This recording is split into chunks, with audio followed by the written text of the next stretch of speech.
Daha kod yazmaya başlamadan önce iki tane daha konumuz var. Bunlardan birisi algoritmaya giriş. Algoritma nedir? Algoritma belirli bir problemi çözmek veya belirli bir görevi yerine getirmek amacıyla adım adım uygulanması gereken talimatlar dizisidir. Genel yapısı algoritmalar giriş verilerini alır. Bu veriler üzerinden işlem yapar ve bir sonuç çıktı üretir. Temel unsurlar ise girdi yani input, algoritmanın çalışması için gereken başlangıç verileri, işlemler process, veriler üzerinde yapılan adım adım işlemler, çıktı yani output, işlemlerin sonucunda elde edilen değer veya sonuç. Bunu bir örnek üzerinden anlatırsak biraz daha pekişeceğini düşünüyorum. O yüzden şu şekilde bir örnek yapalım. Her algoritmanın başı ve sonu olmak zorundadır. O yüzden bir start bir de finish koyalım. Sonrasında kullanıcıdan girdi yani input almak için yan yatmış dikdörtgenimizi koyalım ve bunları birbirine bağlayalım. İçerisine de almak istediğimiz verinin ismini yazalım. Şimdi girdimizi aldık. Sıra bunları işlemek ve sonrasında çıktı almakta. Hemen onlar için de farklı şekilde kutucuklar koyuyorum. Tamamdır. Bu gördüğümüz şema akış diyagramıdır ya da akış şemasıdır.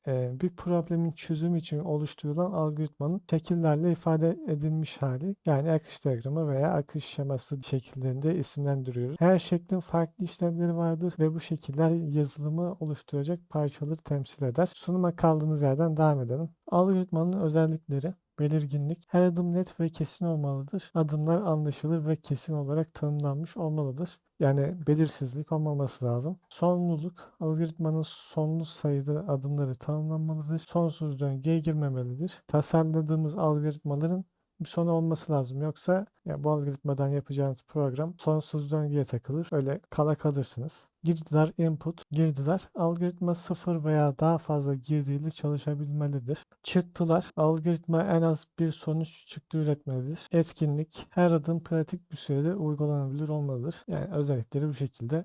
Algoritmanın yazılım geliştirmedeki rolü problem çözme, verimlilik, yeniden kullanılabilirlik, problem çözme, algoritmalar yazılım geliştirmede problemleri çözmek için kullanılır. Bir program bir problemi çözmek için yazıldığında algoritma bu çözümü adım adım belirler. Verimlilik, algoritmalar verilerin işlenme biçimini optimize ederek yazılım performansını arttırır. Aynı işlemi daha hızlı ve daha az kaynak tüketerek yapmayı sağlar. Yeniden kullanılabilirlik, bir algoritma doğru şekilde tasarlandığında farklı problemlerde ve projelerden yeniden kullanılabilir.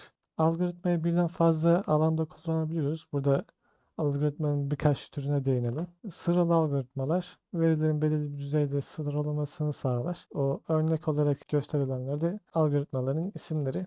YouTube'dan aratarak bakabilirsiniz bunlara. Arama algoritmaları searching. Bir veri kümesinin belirli bir veriyi bulmak için kullanılır. Burada da binary search, linear search tarzında örnekler var. Optimizasyon algoritmaları bir çözüm uzayında en iyi çözümü bulmayı hedefler. Yine birkaç tane örnek var. Sonrasında böl ve yönet. Sorunu daha küçük parçalara böler ve her parçayı çözerek sonuca ulaşan algoritmalar. Grafik ve ağaç algoritmaları özellikle karmaşık veri yapılarıyla çalışırken kullanılır. Yine birkaç tane örneğimiz var. Algoritma performansının değerlendirilmesi. Bize algoritma temel düzeyde, başlangıç düzeyde lazım olduğu için bunları pek girmemize gerek yok.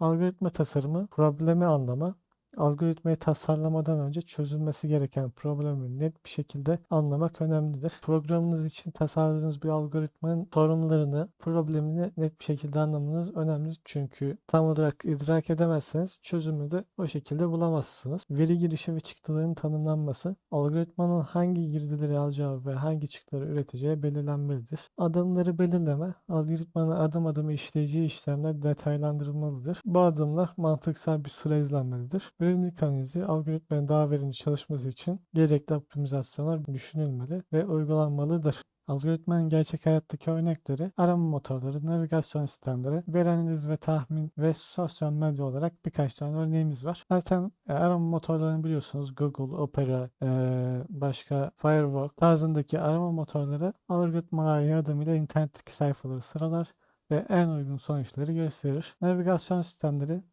GPS tabanlı algoritmalar en kısa ve en hızlı rotayı bulur. Veri analizi ve tahmin, büyük veri kümeleri üzerinde yapılan analizleri algoritmalar kullanır. Analizlerde algoritmalar kullanır. Örneğin hava durumu tahminleri veya hisse senedi analizleri gibi.